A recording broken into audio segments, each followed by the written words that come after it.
Selamat sore semuanya. Perkenalkan, nama saya Emerencia Kristamince. Hari ini saya akan mempraktekkan pada modul 7 KP1 tentang sifat cahaya dan KP2 tentang lensa cembung dan cekung. Adapun tujuannya yakni setelah melakukan kegiatan dalam percobaan ini diharapkan agar dapat 1. Menjelaskan sifat-sifat bayangan yang dihasilkan oleh cermin. Yang kedua, menentukan fokus cermin cekung. Yang ketiga, menentukan fokus cermin cembung. Adapun alat dan bahannya yaitu sebagai berikut. Yang pertama ada cermin datar, ada cermin cembung, cermin cekung, lampu senter, busur derajat, kertas putih, penjepit kertas, lilin, korek api, celah cahaya, dan juga buku sumber.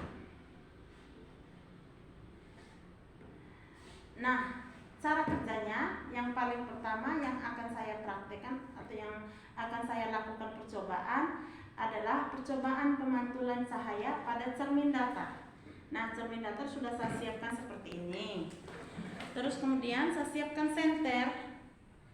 Lalu nyalakan di depan cermin datar seperti ini. Terus lampu senter yang sudah saya nyalakan tadi saya letakkan seperti ini di depan celah-celah cahaya. Ya, seperti ini. Kita bisa melihat cahaya yang dipantulkan. Terus kemudian untuk mengukur besar sudut datang dan besar sudut pantul, kita siapkan busur derajat seperti ini. Setelah itu saya letakkan di depan cermin datar. Terus kemudian saya letakkan juga celah cahaya. Terus dengan senter saya lakukan seperti ini. Nah, sekarang kita bisa mengamati bahwa besar sudut datang dan besar sudut pantul. Nah, sudut datang yang saya amati di sini kurang lebih 80 derajat dan sudut pantulnya ya kurang lebih 90 derajat. Seperti ini contoh percobaan pemantulan cahaya pada cermin datar. Yang berikut kita lanjut dengan percobaan pembiasan cahaya. Adapun alat dan bahannya sama, yaitu senter, celah cahaya, kertas putih, penjepit kertas, busur derajat, lilin, korek api, dan juga penggaris. Yang pertama saya susun lampu senter seperti ini. Terus saya nyalakan lampu senter itu ke celah-celah cahaya ini.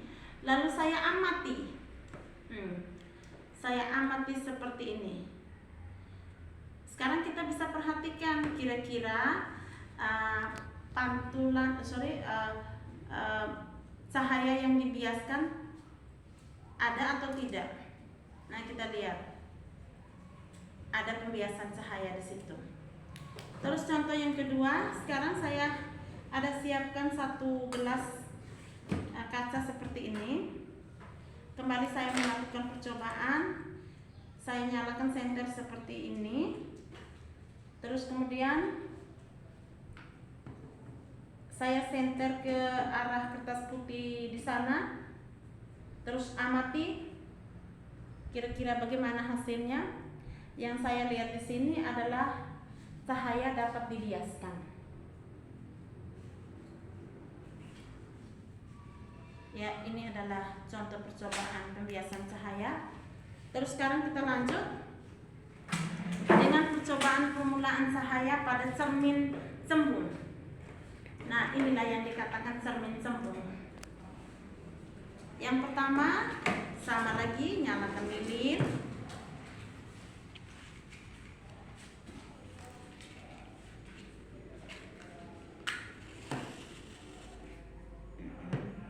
Jadi gini, nyalakan lilin.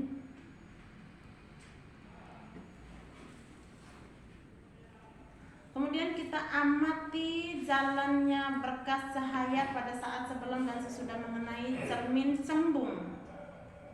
Lihat, cermin cembung. Nah, inilah cermin cembung.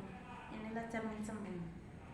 Ya, cermin cembung itu dia bisa mengenai barang apa yang ada di hadapan kita dan mengecil hasilnya seperti ini. Terus kemudian kita lanjut dengan cermin cekung. Ini adalah cermin cekung. Cermin cekung itu adalah kebalikan dari cermin cembung. Kalau cermin cembung itu cahayanya berhadapan dengan kita, tetapi kalau cermin cembung itu berhadapan dengan kita, tetapi kalau cermin cekung itu kebalikan dari cermin cembung, yaitu badan kita menjadi terbalik. Nah, hasilnya seperti ini. Badan kita akan kelihatannya tuh terbalik. Terus kemudian sekarang saya dapat mengambil kesimpulan dari sifat-sifat cahaya.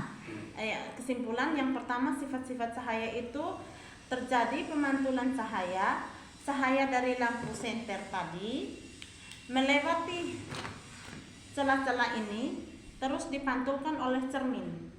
Hal ini terbukti terjadi ketika kita dapat melihat garis-garis kecil yang ada pada cermin datar. Terus kemudian kesimpulan yang kedua adalah mengenai percobaan cermin cekung dan cermin cembung. Kesimpulannya yaitu pembentukan bayangan pada cermin cekung itu bersifat konvergen atau nilai fokusnya itu selalu bersifat positif. Sedangkan pembentukan bayangan cermin cembung itu bersifat divergen atau nilai fokus cermin cembung itu selalu bernilai negatif. Sekian dan terima kasih.